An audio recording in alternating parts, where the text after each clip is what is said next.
Nikola got his MVP trophy before the game tonight, and a pretty incredible game from him, obviously. I know it doesn't come as a surprise, but was there anything that stood out most to you from him with some of the finishing or some of the passing in this one? Not really. It was a great game. What did you kind of like from your team in the third quarter after the run that Minnesota made to? Well, that was the key to your point. I felt to start the third quarter we weren't ready to play, and we're up at halftime playing pretty good basketball, and they go on an 11-3 run to start, and a quick timeout. Then I think from there we closed on a 23-8 run. So just reminding our guys who we are and how we need to play if we're going to try to protect our home court. And our guys did that. I mean, I think in that second quarter, we had I think 3 possessions in a row where we took charges. Aaron Gordon took 2. So I thought for the most part, I know the percentages, 48 is not ideal, but 31 from 3 allowed, only 97 points. And we knew we had to do something different with Anthony Edwards. This guy is just a one-man wrecking crew. And I thought KCP, CB, Aaron did a great job, but we trapped them. We double-teamed them, flew around behind it, and that takes a lot of effort, and our guys committed to it. And I think that was a big part of the win tonight. 30 assists is a great number. Obviously 16-4 in transition, a great number. But, we're not satisfied. That's a great win in front of a great crowd, but we got to go up to Minnesota and try to close it out. It's always the toughest game. After the first 2 games, there was a lot of focus on the Wolves and their bigs and what they were doing against Joker, and even more big picture, the way Tim Conley had built the roster with Joker in mind, but he had just not played like himself. What had you seen in those first 2 games from him, and how relieved are you that he's back to doing what he does? Yeah, I think it wasn't just Nikola, to be honest, Sam. I thought, it was the entire team. Obviously, they had come in here. Game 1 was close, 3 to go. It's the 3-point game. And obviously, we know what happened in Game 2. But I just didn't think we, collectively, were playing like the reigning champs. We didn't have a swagger. We weren't playing with confidence. We weren't playing with aggression. And give them credit. They had something to do with that. So, you got to give Minnesota respect when it's due. But I think after that Game 2, sir, that was a great reminder of who we need to get back to being, both offensively and defensively. I told our players today, I'm always talking defense first, but in our 2 wins, we average 116. In our 2 losses, we're averaging 90. I mean, that can't be the case. Our offense has to help our defense. And I think the last 3 games, we're averaging close to around 100 and probably 14 points a game. And 16 in transition is great. And I think another really important stat is the 30 assists, but only 12 turnovers, because they do a great job of turning teams over. But Nikola was named MVP after that Game 2 loss. And I think the last 3 games, 3 consecutive wins, he's shown everybody, why he is arguably, one of the best players to play this game. Michael, Nikola didn't score in the first 5 or so minutes of the third, and then he scores 16 of his points in the final 6.5 minutes of the quarter. Do you call more plays for him? Do you nudge him at all to stay aggressive, or is that just him recognizing the moment and understanding what his team needs from him? Yeah, he doesn't need to be nudged, man. That's Nikola Jokic. He's 1-9, 3-time MVP. I don't have to nudge him. He reads the game, and I trust him 1,000%. I think it's just when he's being guarded one-on-one, go to work, and put the team on your back. And what's really neat is that, just after the game, I was talking with Jamal, and he said to me, man, he goes, Nikola's really good. What an understatement. And he goes, some of the shots, some of the finishes, and what I love about that is, Jamal is really good too. And for them to appreciate one another and to never take each other for granted, I think is special. But yeah, no, Nikola, man, 15 of 22, made 2 threes, got to the foul line. He did everything for us tonight, and it was fun to watch. Michael, we talked about the impact of the bench last game. Tonight, Christian, you look at his stat line, but it feels like his impact was even so much bigger than that. Can you talk about his impact on the game tonight? Yeah, CB has been great. That's 2 games in a row that I've closed with him. I think his defense, his rebounding, 28 minutes, 10 points, 5 boards, a couple of assists, 2 blocks. But then hustle plays, you know what I mean? Just his aggression, his toughness, his physicality. And I love his confidence, man. Like he's stepping in and shooting the shot with confidence. Where I think early in their season, there was a point in time where if he missed a couple, he was somewhat hesitant. But right now, CB's playing at a very high level. And that's a luxury for us. If we have a lead, and I need to get a guy in that can guard at a high level and rebound and make plays, you know, you can get him out there. And hopefully he can continue to play at the level he's played at. Hey, Coach, I've asked you about momentum a bunch. Now that it's established, how do you maintain it and not let them get back into this to force a Game 7? Just keep playing the way we're playing. I mean, like it's, I learned a long time ago, very simple from Jeff Van Gundy, understand why you win, understand why you lose. So after that Game 2 loss, we took time to really own why we were losing and why we were down 0-2. And then obviously we've won 3 games in a row. And I think in those games, I think we've been physical, aggressive, assertive, disciplined, confident, whatever you want to call it. And we know that closeout game is always the hardest game in any series. And they have a great crowd. That place is going to be rocking on Thursday night. We just have to weather the storm, stay with it, and continue to play championship level basketball. Michael, after Game 2, you called the team out and challenged basically their heart, their championship heart. Over the last 3, they played with composure, confidence. Where does that come from, that composure? I think it comes from experience. I think it comes from raising a banner this year, going through all the trials and tribulations to get to that point last year. You guys all know, you're all students of the game. Every great player has gone through those trials and tribulations, the failures. You can go down the list of all the great ones. And, we're no different. Nikola's no different. Jamal's no different. So we had to go through those to get to where we got last year. And I think sometimes, like a loss like Game 2 can do a lot of different things. But I think for us, it struck a nerve and reminded us of, okay, let's get back to doing what we do and how we do it for a lot closer to 48 minutes. And, I think we played like champions the last 3 games. And that's a far cry from who we were in Game 1 and 2. And we'll need even more of that come Thursday to try to end this series.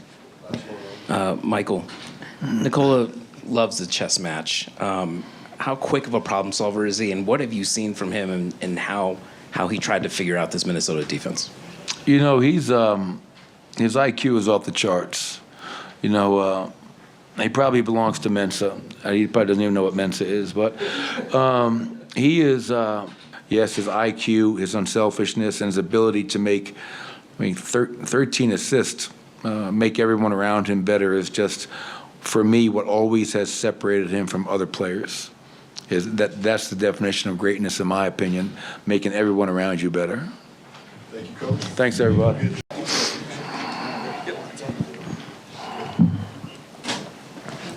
Jamal, Michael just said that you told him after the game, man, Nikola's really good, which he believed to be a large understatement. What stood out to you about the way Nikola played tonight and some of the impressive finishing in particular that he had? If you watch the game, you know what I'm talking about. He had 40. He missed 7 shots on the Defensive Player of the Year, and I felt like he had 50. So whenever he's gets going like that, you just kind of let him dictate the way the game's going to go. Do you kind of feel like he's capable of sort of adapting throughout the course of a series to whatever the different coverages, different matchups might be on him? It seems like there's kind of a trend of this over several years at this point. For sure. For sure. There's nothing much to say. Yeah, for sure. I was going to ask you if you feel like that's a quality of yours as well, and maybe something. Thank you, Brandon. Yeah, look at you being a nice guy, man. We Look talk at you. about Jokic a lot. Do you feel like the cerebral part of your game too? Maybe that's underrated as the series goes on. You can figure out tough defenses.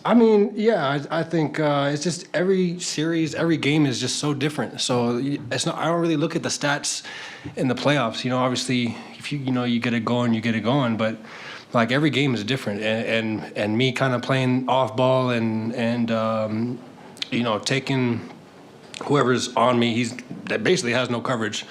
So all the action is going on, and there's less help because of it.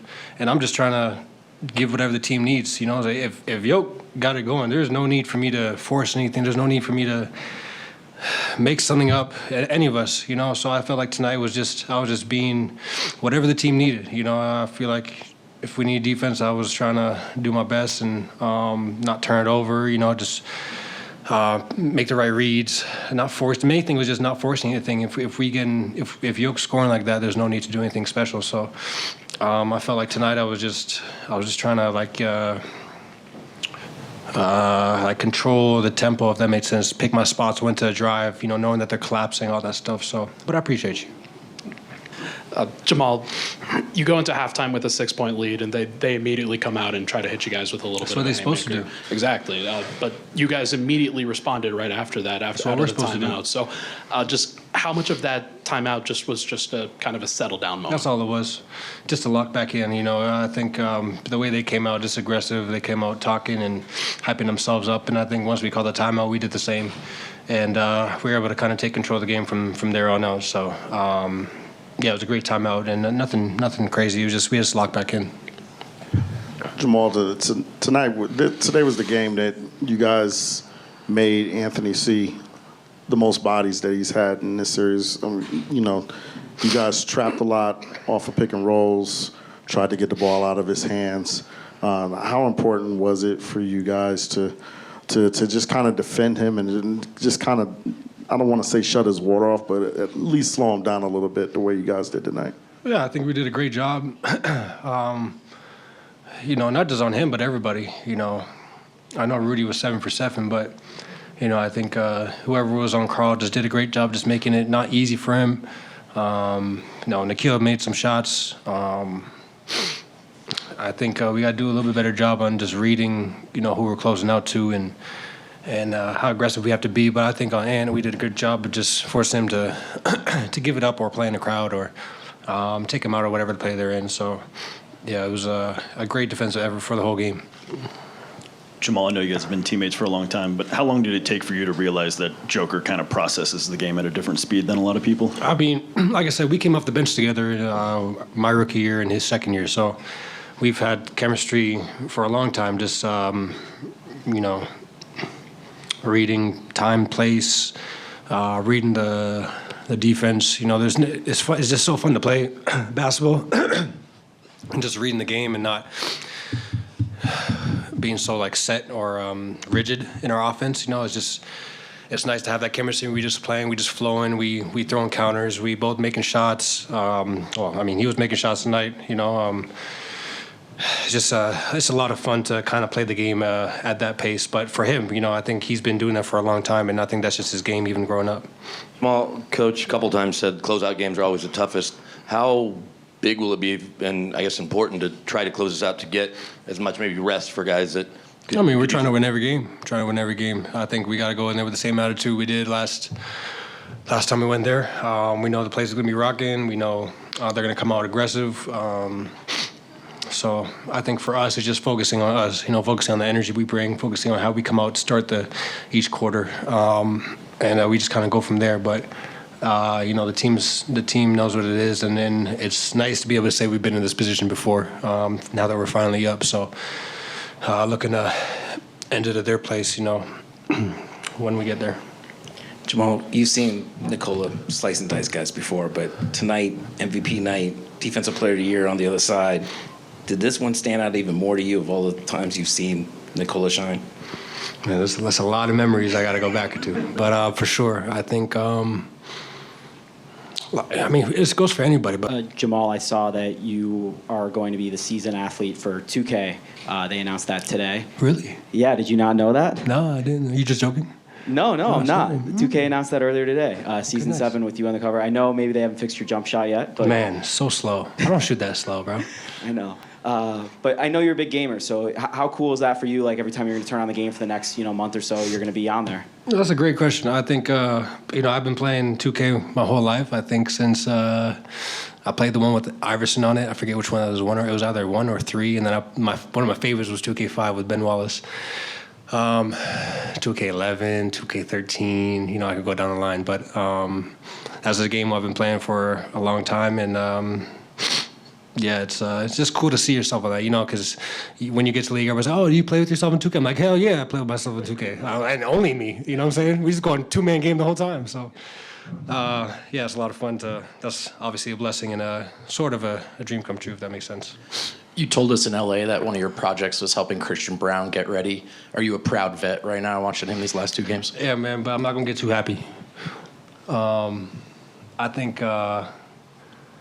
I think just the way he comes in the game, you know, I think coming off the bench is hard. And I thought, you know, the way he comes in the game, just ready to go and understanding his role for this series, I think is huge. And that's helped him a lot. And he's just rolling with the punches. Whatever happens, happens. He gets subbed early, he gets subbed early. If he's out there for the whole quarter, he's ready to go. So I think just him being prepared to deal with whatever the game takes, because every game is different, as I keep saying.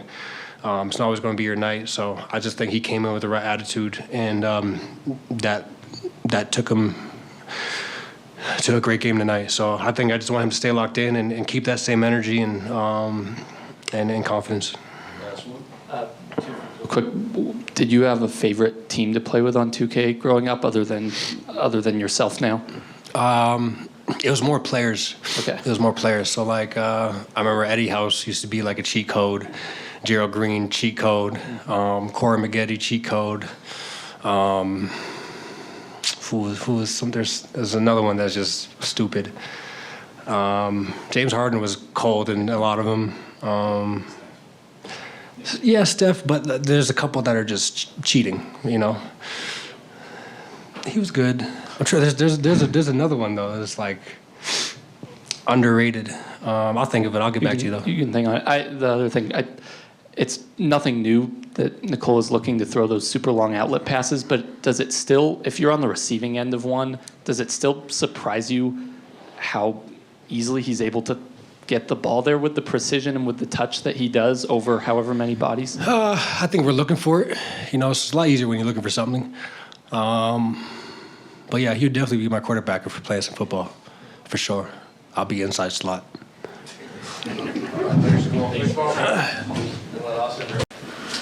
Nikola, started off tonight by receiving the MVP in front of the crowd. I know this is probably the last thing you want to talk about at this point, but just the moment of being able to receive it in front of the fans, does that ever get old for you? No, I think it's just like the love from the crowd that you can feel, and you know, teammates, you know, coaches, and I think it's just you know, a moment that I'm going to remember my whole life. Well, you said a bunch that you thought this would be an interesting series, and I think a lot of that is the way Gobert is going to try to defend you. Do you relish that matchup with him because he's a 4-time defensive player of the year and you've played against him so much but had a lot of success? I mean, I think it's not just him. It's you know, it's three, and sometimes Kyle Anderson too. So you know, I'm just trying to read it and being aggressive if I can. And you know, today was a good night for me. You know. Nikola, in Game 3, you had the dunk over Anthony Edwards. Tonight, you drove, kind of put it behind your head.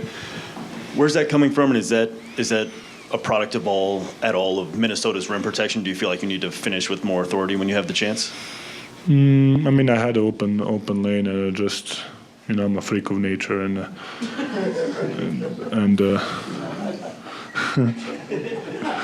why not to show my athleticism?